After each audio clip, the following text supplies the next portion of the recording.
Then a slide comes by when she talks about the Moors, and she accidentally put a picture in there with some brown brothers.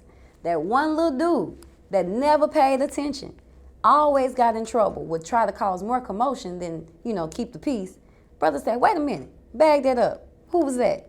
And I'm like, yes, because I know because of my geographical location, it wouldn't be the best idea for me to just get up there and be like, hey, the Moors were brothers and sisters. You know what I'm saying? It wouldn't be the best idea for me career-wise. I knew to calm down. But since he said something, I was like, yes, Miss So-and-so, bag that up, please.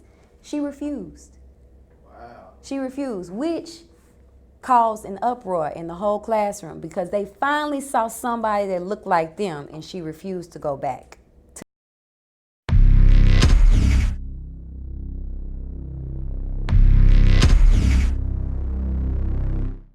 As an educator, we've had conversations. I heard that you showed the movie or the documentary Hidden Colors to your students. I did. I got in trouble, yeah. I figured you would. Yeah.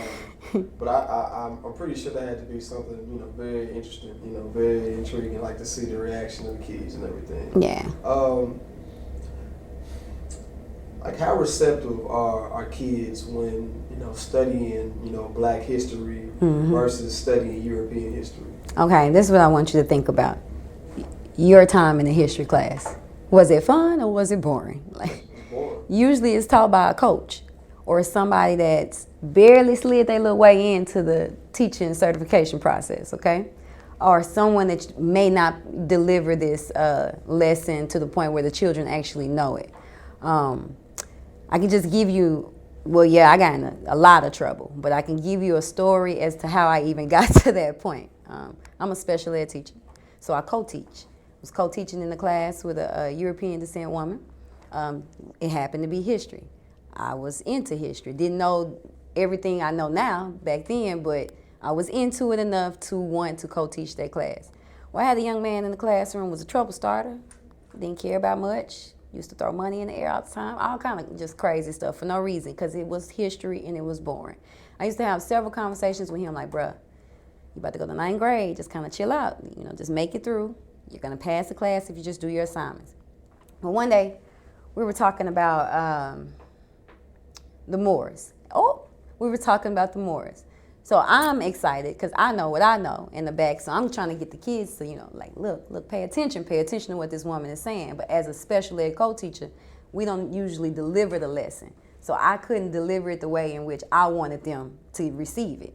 And it was a class that was 95% African descent or African American. So when you talk about the Moors or you're talking about Northern Africa or things happening in Portugal and Spain, I need you to get in there to tell these children who they are. Well, she had a slideshow going, right? So there she's talking, it's boring, they're doing whatever. I'm just trying to keep the peace in the class, like, shh, pay attention, la la la, y'all need to hear this, trying to get them to look at it. Then a slide comes by when she talks about the Moors, and she accidentally put a picture in there with some brown brothers. That one little dude that never paid attention, always got in trouble, would try to cause more commotion than, keep the peace. Brother said, wait a minute, bag that up. Who was that?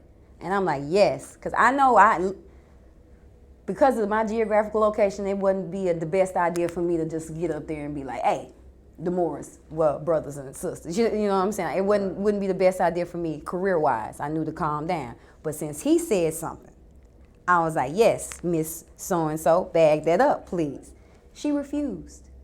Wow. She refused, which caused an uproar in the whole classroom because they finally saw somebody that looked like them, and she refused to go back to the slide. Said, oh, you should have been paying attention the first time. So I took it upon myself, which got me in a whole bunch of trouble. Started teaching lessons during lunchtime. Would teach them through my lunch, which is how I got to showing hidden colors in my classroom and everything. It got to the point where I'm a special ed history teacher, but children are begging principals and their counselors, advisors to be placed in my classroom. Now realizing I'm teaching the children that have mental disabilities and other things. So the next year they put me in a regular classroom and we got to teach some of the lessons. But it was a big deal. So they really, really, really pay attention. They want to know. They don't even know what they want to know until you show them what they need to know. And then they're all over it. That young man right now, it had to be in a good, I want to say that was a good 4 years ago, maybe. 4 or 3 years ago. That little boy is in high school. I thought he was going to drop out straight up. It's some of them, you just can't help. Little boy in high school doing the thing over there at Central High School. Doing the thing, for real. So all it took was for just to see somebody that actually resembled them. One slideshow changed that little boy's whole entire life. One slideshow. Yeah. Yeah.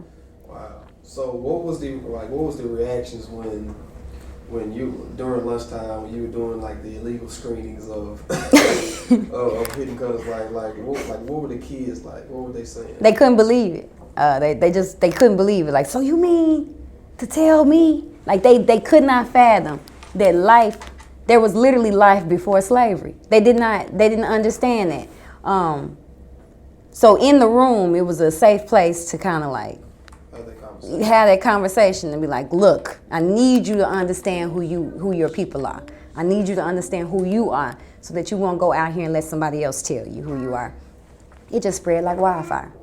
Started with 3 or 4 kids, had 15 in the whole class. So yeah. And what's amazing is that is that the kids they finally showed excitement in history, and that's what you want from kids. Yes. You want them to be excited. But even when that teacher saw the one student that was always causing commotion, like all she had to do was bring that slide back to get him to be more engaged, and she refused. Refused. Refused. And it's almost like, I guess, do you, I don't know, it's almost as if, do teachers really just want us to know a certain 300, 400 year period of our history and nothing else, Well, you have 2 types of teachers in this world. You have natural teachers, they're educators, this is what they were born for. And you have people that fell into the profession. So you have people that are trying to teach the curriculum, and you have people that are trying to teach. If you fell into the profession, I like teaching children because I like children, you know what I'm saying? Nah, we don't need those type of people teaching that subject, particularly that subject. But yeah, it just depends on the person, man. I'll empty my bank account to answer a question from a 7th grader once. Went all the way to Peru to answer a question. Wow. Yeah, so that's needed because I see that child. I'll keep up with that child. I watch her tell others, and I watch them tell others. So this bringing it back full circle to me, I don't have children yet. If I spill into them, make sure that they know who they are, and then they start acting like who they are, then my children will grow up in a better world. You see? Right. Yeah.